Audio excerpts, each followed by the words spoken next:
शिल्पांचल में बंगाल विधानसभा चुनाव के लिए बीजेपी ने झोंकी ताकत। दुर्गापुर में रैली निकाल किया शक्ति प्रदर्शन। অত্যাচার মিথ্যাচার বাড়বে যত দুরাচার, গলি গলিতে জন্ম নেবে নতুন বিজেপি জিন্দাবাদ। आसनसोल के पूर्व मेयर जितेंद्र तिवारी के बाद अब नए प्रशासक अमरनाथ चटर्जी के साथ केंद्रीय मंत्री बाबुल सुप्रियो की छिड़ी जुबानी जंग। कल नए आए हैं ना, अभी उनको कुछ मालूम नहीं है। उनको बोलिए जितेंद्र तिवारी जी के पास एक बार जाए तो उनसे कम से कम ये सब कागजी चीज जो है वो सीख ले।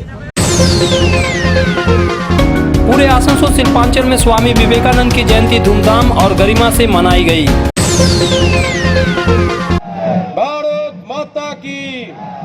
आसनसोल दुर्गापुर शिल्पांचल में धीरे धीरे चुनावी रंग चढ़ने लगा है। बीजेपी अगले विधानसभा चुनाव में जीत के लिए अपनी पूरी ताकत झोंक रही है। मंगलवार को बीजेपी ने राज्य के कई जगहों पर सभाएं की और रैली निकाली। दुर्गापुर में भी बीजेपी द्वारा एक बड़ी रैली निकाली गई। रैली की अगुवाई बीजेपी के स्थानीय सांसद एस अहुवालिया, आसनसोल के सांसद बाबुल सुप्रियो, बैरकपुर के सांसद अर्जुन सिंह, बांकुड़ा के सांसद डॉक्टर सुभाष सरकार और तृणमूल से बीजेपी में आए कद्दावर नेता शुभेंदु अधिकारी की।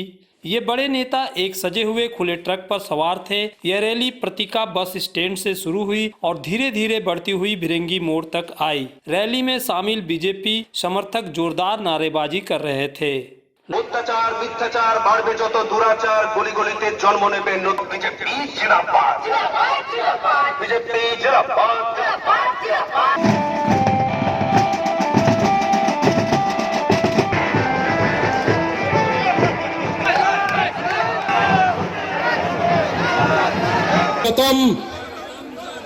इस रैली के पहले प्रांतिका बस स्टैंड के निकट बीजेपी की एक सभा हुई। इस सभा में बीजेपी के प्रदेश अध्यक्ष दिलीप घोष के आने की बात थी, लेकिन वह नहीं आए। सभा में कई लोगों ने बीजेपी में ज्वाइनिंग की, लेकिन आसनसोल के पूर्व मेयर जितेंद्र तिवारी यहां नहीं दिखाई दिए। हालांकि उनके यहां बीजेपी ज्वाइन करने की अटकलें चल रही थी। इस सभा में एस अहुवालिया, बाबुल सुप्रियो, बैरकपुर के सांसद अर्जुन सिंह, बांकुड़ा के सांसद डॉक्टर सुभाष सरकार, शुभेंदु अधिकारी ने तृणमूल कांग्रेस और मुख्यमंत्री ममता बनर्जी पर जोरदार हमला किया।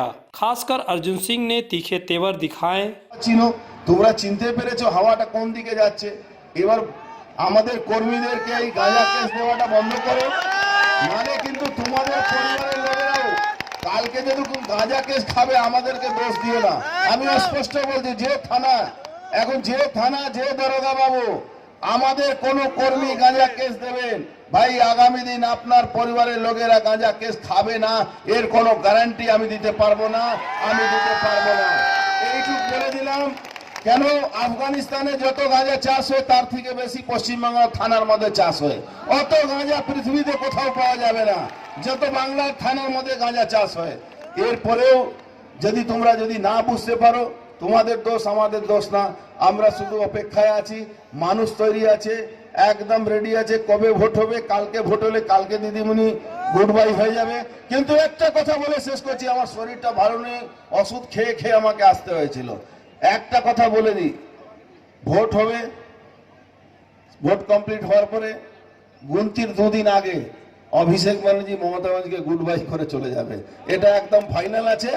অভিষেক ব্যানার্জি মমতা ব্যানার্জিকে নিয়েও যাবে না, মমতা ব্যানার্জিকে এখানে ছেড়েই চলে যাবে। কি তুমি পিসি বুঝো, আমি আর চললাম, আমি আর টাকার হিসাব দিতে পারবো না, তাই গুড বাই করলো আর চলে গেল। এবার দিদিমণি ভাইরা যারা এখানে আমাদের উপরে অত্যাচার করছেন তাদের কি হবে?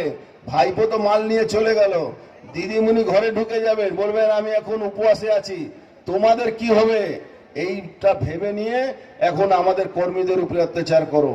আমরা জানি যেখানে মিছিল হচ্ছে, রাস্তায় কেউ যাচ্ছে, কোনো পুলিশ অফিসাররা দাঁড়িয়ে থেকে যারা একটু বিশেষ ভক্তি দেখাচ্ছে মমতা ব্যানার্জির দিকে, তারা দাঁড়িয়ে থেকে আমাদের কর্মীকে মার খাওয়াচ্ছে। কিন্তু যারা মার খাচ্ছেন তারা আমাদের ভাই না, বন্ধু না, একদম আমাদের রক্তের সঙ্গে মিল আছে। কেন ভারতীয় জনতা পার্টি রক্ত একটাই রক্ত, যেটা পশ্চিম বাংলায় আমরা পশ্চিম বাংলা মমতা ব্যানার্জি অত্যাচারী শাসনকে শেষ করব আর বাংলায় সুশাসন নিয়ে আসবো, রাজনৈতিক হিংসা হবে না বাংলায়, এটা প্রমাণ হবে। পশ্চিম বাংলা রাজনৈতিক হিংসা বলে কোনো জায়গা থাকবে না। পশ্চিম বাংলা কোনো নেতা কোনো দল এটা বলবে না অমুক বহিরাগত আর আমি এখানকার ভালো লোক, অমুক বহিরাগত আমি নাকি ভালো লোক, প্রধানমন্ত্রী বহিরাগত আর রোহিঙ্গারা তাদের আত্মীয় হয়ে যায়, প্রধানমন্ত্রী বহিরাগত আর তাদের দলে যারা লুট করছেন তারা ভালো লোক। রবীন্দ্রনাথের কালচারের কথা বলছেন মমতা ব্যানার্জি লোকরা মাঝে মাঝে বলেন পশ্চিম বাংলা কালচারাল ক্যাপিটাল। যদি পশ্চিম বাংলাকে কালচারাল ক্যাপিটাল বামফ্রন্ট বানাতো তাহলে পশ্চিম বাংলা 47,000 যুবক যুবতীদের খুন হতো না। যদি পশ্চিম বাংলাকে মমতা ব্যানার্জি আপনি যদি কালচারাল ক্যাপিটাল বানাতেন তাহলে রবীন্দ্রনাথ ঠাকুরের জায়গা দখল করতেন না, রবীন্দ্রনাথ ঠাকুরের জায়গা দখল হতো না, তার ওনার ইউনিভার্সিটির সামনে জায়গা আপনার অনুব্রত মণ্ডলকে দখল করতো না। আর সুভাষচন্দ্র বোসের পরিবারের লোকেরা যখন বাড়ি তৈরি করবে আপনার দলের লোকরা গিয়ে তোলা চাইতো না। এটা কিন্তু কালচারাল ক্যাপিটাল না, এটা আপনার জাগিরদারি বানিয়ে নিয়েছেন। আপনি ভাবছেন বাংলা থেকে আপনি ক্ষমতায় যাবেন না, কিন্তু আপনি ক্ষমতায় যাবেন এটা মানুষ ঠিক করে নিয়েছে। Hey there. Subscribe to my channel. And also press this bell icon. सोमवार को ही अमरनाथ चटर्जी ने आसनसोल नगर निगम के प्रशासकीय बोर्ड का पदभार ग्रहण किया था, लेकिन पहले दिन ही उन्होंने आसनसोल के सांसद और केंद्रीय मंत्री बाबुल सुप्रियो के खिलाफ मोर्चा खोल दिया। सोमवार को पदभार ग्रहण करने के बाद मीडिया से बात करते हुए उन्होंने आरोप लगाया था कि बाबुल सुप्रियो आसनसोल को केंद्रीय फंड देने की बात करते हैं, लेकिन सच्चाई में ऐसा कुछ नहीं है। अगर उन्होंने पैसा दिया तो उनके पास कोई सबूत है तो वह दिखाए। लेकिन अमरनाथ चटर्जी के इस बयान पर बाबुल सुप्रियो ने भी तीखी प्रतिक्रिया दी है। मंगलवार को वह आसनसोल में रेलवे के एक कार्यक्रम में हिस्सा लेने आए थे। सेंड्रेले रोड पर रेलवे ब्रिज का ब्यूटिफिकेशन किया गया है। यहाँ छोटा सा पार्क बनाया गया है जिसका बाबुल ने फीता काट कर उद्घाटन किया। इस मौके पर ही बाबुल से जब आसनसोल नगर निगम के नए प्रशासक अमरनाथ चटर्जी के उन पर लगाए आरोप के संबंध में पूछा गया तो उन्होंने पलटवार करते हुए कहा कि वे अभी नए आए हैं इसलिए उन्हें कुछ पता नहीं है। पैसा आप पैसा जो दिए हैं फंड से वो नया है, काल के नतून निश्चित हो नहीं। कल नए आए हैं ना, अभी उनको कुछ मालूम नहीं है। उनको बोलिए जितेंद्र तिवारी जी के पास एक बार जाए तो उनसे कम से कम ये सब कागजी चीज़ जो है वो सीख ले, क्योंकि और जितेंद्र तिवारी जी का जो लेटर है वो अमरनाथ जी को दे दीजिए। उसमें जितेंद्र तिवारी जी ने साफ लिखा है जो केंद्रीय सरकार का नियम है कि ये पैसे भले वो अमृत हो, शहरी विकास हो, प्रधानमंत्री आवास योजना हो, वो सारे पैसे राज्य सरकार को दिए जाते हैं। राज्य सरकार उस पैसे को म्यूनिसिपैलिटी को भेजते हैं और अभी हमको कुछ बोलने की जरूरत नहीं है। अभी जितेंद्र तिवारी जी ने दिल से जो पत्र लिखा है उसमें उन्होंने सारी बातें लिख दिया है, ना ही सिर्फ चीफ मिनिस्टर को बल्कि उन्होंने फिराद हाकिम जी को भी लिख चुके हैं। और फिराद हाकिम साहब को मैं भी कई बार लिखा हूँ, लेकिन जनाब जो है वो ममता दीदी के तस्दीर लगाने में व्यस्त रहते, तो शहर से रेवेन्यू ज़रूर लेते लेकिन शहर को कुछ वापस नहीं देते। तो ये अमरनाथ जी नए आए हैं, मैं उनको वो अमर रहें कोई बात नहीं, लेकिन जो हकीकत है जो गवर्नमेंट की जो किस तरीके से फंड्स ट्रांसफ़र होता है, सेंटर का फंड्स कहाँ पे जाती है, क्या है, ये सब सारी चीज़ें जो है उनको सीखना पड़ेगा। तो मैं उम्मीद करता हूँ कि ज़्यादा टाइम तो है नहीं, लेकिन फिर भी उसमें सीख ले तो कम से कम अपने आप को जोक नहीं बनाएंगे इस तरीके का बयान। उन्होंने स्वीकार किया कि उनके पास पैसा नहीं है। हाँ, तो पैसा नहीं है तो राज्य सरकार को चिट्ठी तो इसलिए तो मैं बोल रहा हूँ जितेंद्र तिवारी जी ने जो खत लिखा है वो खत अमरनाथ जी को फॉरवर्ड कर दीजिए, आप लोग दे के आइए तो उनको समझ में भी आ जाएगी कि किस तरीके से चलता है। और यहाँ पे जो मेयर थे उनको कितना फ्रस्ट्रेशन से उन्होंने वो चिट्ठी लिखी है वो भी उनके लिए स्पष्ट हो जाएगा। तो अभी आपने देखा कि बाबुल सुप्रियो ने किन तीखे शब्दों में अमरनाथ चटर्जी को जवाब दिया, लेकिन अब आइए हम आपको दिखाते हैं कि चटर्जी ने किन बातों पर बाबुल सुप्रियो के बारे में क्या कुछ कहा था। अगर सेंट्रल गवर्नमेंट अगर रिपोर्ट पैसा भेजेगा, हमारा सेंट्रल गवर्नमेंट का ये है क्या नाम है बाबुल सुप्रियो एमपी है, वो प्रेस करके बोल दे हम लोग इतना पैसा दिया है, ड्राफ्ट को देखा दे इतना पैसा दिया है कि चिट्ठी में इतना पैसा दिया है। जैसे हम ये चिट्ठी तो देखा नहीं सकेगा, जैसा बात है हमको ये दिया है, आज से चार्ज मिला है, तो बाबुल सुप्रियो देखा दे आसनसोल के लिए इतना पैसा दिया गया है। मुंह में बोलना झूठा होता है और वादा हमेशा टूट जाता है। आसनसोल नगर निगम के मेयर रहते जितेंद्र तिवारी और बाबुल सुप्रियो में दुश्मनी जगजाहिर है। अब पहले दिन अमरनाथ चटर्जी भी केंद्रीय मंत्री से उलझते हुए दिख रहे हैं। अब देखना है कि बाबुल सुप्रियो और अमरनाथ चटर्जी का आरोप प्रत्यारोप कहां तक पहुंचता है। जय श्री टेलीकॉम, एक मल्टी ब्रांड मोबाइल शोरूम। अगर आपको लेटेस्ट ब्रांड का मोबाइल चाहिए तो तुरंत आइए बरनपुर के स्टेशन रोड स्थित जय श्री टेलीकॉम। यहाँ ऑनलाइन प्राइस पर हर ब्रांड का मोबाइल उपलब्ध है। सभी कंपनियों से इजी फाइनेंस की सुविधा। तो देर न कीजिए, तुरंत आइए बरनपुर के स्टेशन रोड स्थित Jai Shri telecom, a house for multi brand mobile phone, station road Burnpur.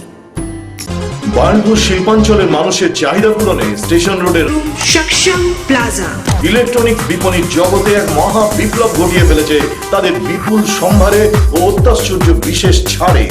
AC, LCD TV, washing machine, DVD player, micro oven, fridge, সঙ্গে থাকছে এক্সচেঞ্জ অফার এবং প্রত্যেক কেনাকাটার সঙ্গে থাকছে আকর্ষণীয় গিফট। সক্ষম প্লাজা, स्टेशन रोड बार्नपुर। आसनसोल नगर निगम के तत्वाधान में मिशन निर्मल बांग्ला को सफल बनाएं। हमारी प्रतिज्ञा, हमारा गर्व। एक बात सभी याद रखें, कचरा जहाँ तहाँ ना फेंके। कौन सा कचरा कहाँ डालना है अच्छी तरह से समझना है। स्वयं जागरूक हो, औरों को भी जागरूक करें। रिड्यूस, रीयूज और रिसाइकिल प्रक्रिया को अपनाएंगे, सुंदर स्वस्थ आसनसोल बनाएंगे। आसनसोल नगर निगम के ग्रीन और ब्लू बीन का सही इस्तेमाल करें। प्लास्टिक का व्यवहार ना करें। आसनसोल नगर निगम सदैव आपकी सेवा में उपस्थित है। Clean Asansol, green Asansol. पूरे आसनसोल शिल्पांचल में मंगलवार को स्वामी विवेकानंद की जयंती धूमधाम से मनाई गई। आसनसोल में प्रमुख कार्यक्रम रामकृष्ण मिशन द्वारा बाईपास स्थित जुबली मोड़ पर विवेकानंद पार्क में आयोजित किया गया। कोरोना संकट को देखते हुए इस बार कार्यक्रम में कम लोगों को आमंत्रित किया गया और सादगीपूर्ण तरीके से आयोजित किया गया। कार्यक्रम के मुख्य अतिथि राज्य के श्रम और कानून मंत्री मलय घटक, विधायक और एडीडीए चेयरमैन तापस बनर्जी तथा आसनसोल नगर निगम के प्रशासक अमरनाथ चटर्जी, मिशन के सचिव स्वामी सोमात्मानंद जी महाराज और अन्य अतिथियों ने स्वामी जी की मूर्ति पर माल्यार्पण किया। इस मौके पर अतिथियों ने रामकृष्ण मिशन स्कूल के मेधावी छात्रों को सम्मानित भी किया। आज के दिन की हमारे काছে শুধু বাঙালি জাতি তো হিসাবে অবশ্যই ভারতবাসী হিসাবে এবং সমগ্র পৃথিবীর কাছে আজকের দিনটি একটি খুব বিশেষ তাৎপর্যপূর্ণ। কারণ এই দিনেই যার জন্ম হয়েছিল স্বামী বিবেকানন্দের 1863 সালের 12 জানুয়ারি, এই দিন থেকে তিনি যেন একটা নতুন একটা মানুষের ভেতরে একটা প্রাণের সঞ্চার করেছিলেন। তিনি তার মধ্যে একটা বিশেষ ছিল মানুষের ভিতরে এই অভয় শব্দটিকে প্রতিষ্ঠা করে দিত। কোনো কিছুতে ভয় পাবে না, কোনো কাজকে ছোট বলে মনে করবে না। এই সব দিক দিয়ে তিনি তো একজন সন্ন্যাসী, কিন্তু মানবতার দিক দিয়ে যদি দেখি তাহলে তার সমকক্ষ খুব কম মানুষই আছে। बानपुर में टाउन पूजा के निकट स्थित स्वामी विवेकानंद के मूर्ति के समक्ष स्वामी विवेकानंद जन्म उत्सव समिति द्वारा प्रतिवर्ष की भांति धूमधाम से विवेकानंद की जयंती मनाई गई। यहां समिति द्वारा मंगलवार सुबह एक शोभा यात्रा निकाली गई, जिसने शहर की परिक्रमा की। समिति के सदस्यों समेत अतिथियों ने स्वामी जी की मूर्ति पर माल्यार्पण कर अपनी श्रद्धांजलि दी। वहीं उधर साकतोड़िया में Vivekananda volunteers blood donor association द्वारा भी स्वामी जी की जयंती पर कई कार्यक्रम किए गए। यहाँ एक रक्तदान कैंप लगाया गया, जिसमें कई लोगों ने रक्तदान किए। वहीं इस मौके पर गरीबों को कंबल भी वितरित किया गया। राज्य के मंत्री मलय घटक और आसनसोल नगर निगम के प्रशासक अमरनाथ चटर्जी ने गरीबों में कंबल वितरित किए। वहीं बीजेपी और कांग्रेस द्वारा भी आसनसोल में स्वामी विवेकानंद की जयंती मनाई गई। Hey there. Subscribe to my channel. And also press this bell icon. Asansol के चांदा स्थित पार्वती टीचर्स ट्रेनिंग सेंटर और आसनसोल नॉर्थ पॉइंट स्कूल में मंगलवार को स्वामी विवेकानंद की जयंती धूमधाम से मनाई गई। स्कूल के प्रांगण में हुए एक कार्यक्रम में स्वामी जी को भावभीनी श्रद्धांजलि देकर भारत को दिए उनके दर्शन को याद किया गया। कार्यक्रम के मुख्य अतिथि रामकिशन मिशन के प्रधानाचार्य भरूपानंद महाराज, आसनसोल नगर निगम के प्रशासक अमरनाथ चटर्जी, बीसी कॉलेज के प्रिंसिपल फाल्गुनी चटर्जी, नगर निगम के प्रशासकीय बोर्ड के सदस्य पूर्ण शशि राय और अन्य अतिथि ने पार्वती चरण राय की मूर्ति पर माल्यार्पण किया। सेंटर के चेयरमैन सचिंद्र नाथ राय और स्कूल के निर्देशक मीता राय ने भी अपनी अपनी श्रद्धांजलि दी। इसके बाद सभी ने ट्रेनिंग सेंटर के पहले तल पर स्थित स्वामी विवेकानंद की मूर्तियों पर भी बारी बारी से माल्यार्पण किया। विवेकानंद जयंती का मुख्य कार्यक्रम सेंटर के हॉल में दीप प्रज्वलित कर शुरू हुआ। यहाँ सबसे पहले मीता राय ने स्वामी जी को याद करते हुए 2 सुमधुर गीत प्रस्तुत किए।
कार्यक्रम के मुख्य अतिथि रामकिशन मिशन के प्रधानाचार्य स्वामी भरूपानंद जी ने स्वामी विवेकानंद के जीवन और दर्शन पर संक्षिप्त रोशनी डालते हुए कहा कि किस तरह से स्वामी विवेकानंद ने भारत के आध्यात्मिक विकास में बड़ी भूमिका निभाई है। এখানে যারা আছেন সকলেই আমরা কিন্তু এক অর্থে শিক্ষার যে মাপকাঠি তাদেরই হাতে। বিখ্যাত একজন নেতা, বিশ্ববিখ্যাত, তিনি বলেছিলেন যে বছরই তিনি বলেছিলেন যে ভারতবর্ষকে দেখে আমাদের খুব দুঃখ হয়।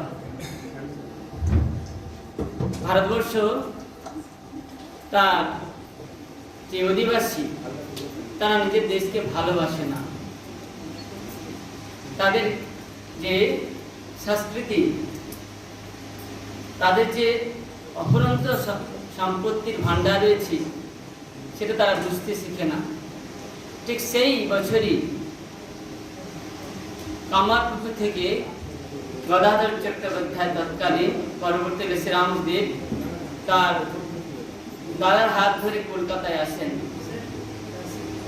পরবর্তীকালে তারই সান্নিধ্যে নরেন্দ্রনাথ তথা স্বামী বিবেকানন্দ তার শিক্ষায় নিজেকে পুষ্ট করে বিশ্ববিখ্যাত হয়েছিলেন এবং তিনি যখন বিশ্ববিখ্যাত বিদেশে ফিরলেন তাকে অনেকে প্রশ্ন করেছিলেন, আপনি বলেন যে স্বাধীনতা স্বাধীনতা, তার দেশের স্বাধীনতার জন্য আপনি কিছু করছেন না কেন? তিনি বলেছিলেন, আমি ইচ্ছা করলে আগামীকাল স্বাধীনতা এনে দিতে পারি, কিন্তু স্বাধীনতা রক্ষা করবার মানুষ কোথায়? মনুষ্যত্বের অভাবের জন্য তাই ভারতবর্ষ স্বাধীনতা পেয়েও তার স্বাধীনতাকে রক্ষা করতে পারছে না। তাই তিনি চেয়েছিলেন ম্যান মেকিং বাই মিশন, মনুষ্যত্ব মানে হুঁশ থাকা, যে ঠাকুর বলেছেন মানুষকে যারা মানে হুঁশ আছে যার, সেই মানুষ। আর সেই মানুষ গড়ার কারিগর কিন্তু আমরা যারা এখানে আছি তারাই সকলেই। विवेकानंद जयंती पर आयोजित कार्यक्रम के दूसरे प्रमुख अतिथि नगर निगम के चेयरपर्सन अमरनाथ चटर्जी ने भी स्वामी जी के जीवन और दर्शन पर प्रकाश डाला। कहा कि उनके विचार सदियों तक हमारे जीवन दर्शन को प्रकाशित करता रहेगा। বর্তমান সমাজ ব্যবস্থার মধ্যে রয়েছি, আমরা নিজেদের ভাগ্যবান মনে করি যখন আমরা এই সমস্ত মনীষীদের জন্মদিন, মৃত্যুদিন বা তাদের ক্রিয়া কর্তব্যগুলো আমরা যখন আলোচনার মধ্যে নিজেদের যুক্ত করে রাখতে পারি। কখনো শোনার মধ্যেখানে হোক, কখনো বলার মধ্যেখানে হোক, কখনো কর্ম করার মধ্যেখানেই হোক। স্বামীজি মাত্র ৩৯টা বছর তার নিজের জীবনে খুব কম সময় পেয়েছিলেন কর্ম করার। সন্ন্যাস গ্রহণের পর থেকে ওনার ভাবনা চিন্তা করে উঠল যে জীবের পরে যেই জন সেই জন সে বিধেই ছিল। পরমহংস দেবের সেই কথা তিনি বারবার নিজের মনের মধ্যে আলোচনার মধ্যে আনতে লাগলেন যে জরাজীর্ণ ভারতবর্ষের মানুষ তাদের পরাধীনতার মধ্যে রয়েছে, তাদের কিভাবে একত্রিত করে সুন্দর ভারতবর্ষ তৈরি করা যায় এবং সামাজিকতার মধ্যেখান দিয়ে কিভাবে উন্নয়ন করা যায়। তিনি ভারত ভ্রমণে বেরিয়ে বিভিন্ন জায়গায় বিভিন্ন সমস্যা, বিভিন্ন মানুষকে জাগাতে থাকলেন। স্বামীজি বললেন, নিষ্ঠা যতক্ষণ না মানুষের মনের মধ্যে তৈরি হবে ততদিন কোনো সৎ কাজ হবে না। অসততাকে পরিত্যাগ করতে হবে। এগিয়ে নিয়ে যাওয়ার ভাবনার জন্য সত্যের পথে নিষ্ঠা সহকারে কাজ করতে হবে। এবং সেই সময় আমরা দেখেছিলাম যে অনেক স্বাধীনতা সংগ্রামী স্বামী বিবেকানন্দের সেই আদর্শে কিন্তু দীক্ষিত হয়ে গিয়েছিলেন। আজকে বিবেকানন্দের ইতিহাস সবাই জানে যে কিভাবে গেলেন আমেরিকা,